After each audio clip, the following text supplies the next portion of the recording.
Hi everyone, কেমন আছো তোমরা সবাই? আশা করছি তোমরা সবাই খুব ভালো আছো। বাড়ির কাছেই বিশ্বকর্মা পুজো হয়, তাই দিদিভাইকে বললাম চল একটু ঘুরে আসি। সন্ধ্যেবেলা আমরা তিনজন মিলে বেরিয়ে পড়লাম। ফার্স্টে গিয়েছিলাম ফায়ার স্টেশনের এই পুজোটাতে। এখানে পুজোর সাথে সাথে দেখো কি সুন্দর মেলাও বসে প্রতিবার, আর সুন্দর লাইটিংও করেছে। আর ভিড়টা জাস্ট দেখো, মনে হচ্ছে না দুর্গাপুজো চলে এসছে। দুর্গাপুজোর সময় রাস্তায় ঠিক এরকমই ভিড় থাকে, আর ভেতরে জাস্ট ভিড়টা তোমরা দেখো। আমি তো সামনে অবধি যেতেও পারিনি, আর তার মধ্যে এতটাই গরম ছিল। বাট পুজোটা খুব সুন্দর হয়েছিল, ডেকোরেশনও খুব সুন্দর হয়েছিল। তোমরা কারা কারা পুজোয় বেরিয়েছিলে আমাকে কমেন্ট করে জানিও। আমি তো প্রতিবার বের হই, কলকাতায় যখন ছিলাম তখন বেরোনো হতো না, বাট এখানে থাকলে বেরোই, কারণ বাড়ির সামনেই আমার দুটো পুজো হয়।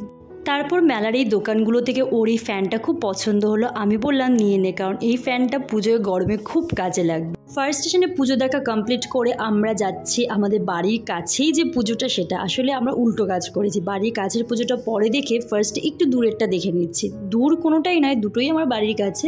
চলে এসেছি নর্থ বেঙ্গলে ট্রান্সপোর্টের যে পুজোটা হয় সেই পুজোতে। এই পুজোটা আগেরবার খুবই বড় করে হয়েছিল, বাট এবার খুব ছোট করে করেছে, আর ঠাকুরটা খুবই সুন্দর হয়েছিল। আর দেখো তোমরা এর অবস্থা, বার্থডে ড্রেস পরে কি সুন্দর এখানে ঘুরছে। তারপর রোল খেয়ে আমি এই ভিডিওটা এখানে এন্ড করছি। তোমাদের কেমন লাগলো ভিডিওটা অবশ্যই জানিও, ভালো লাগলে লাইক করে দিও।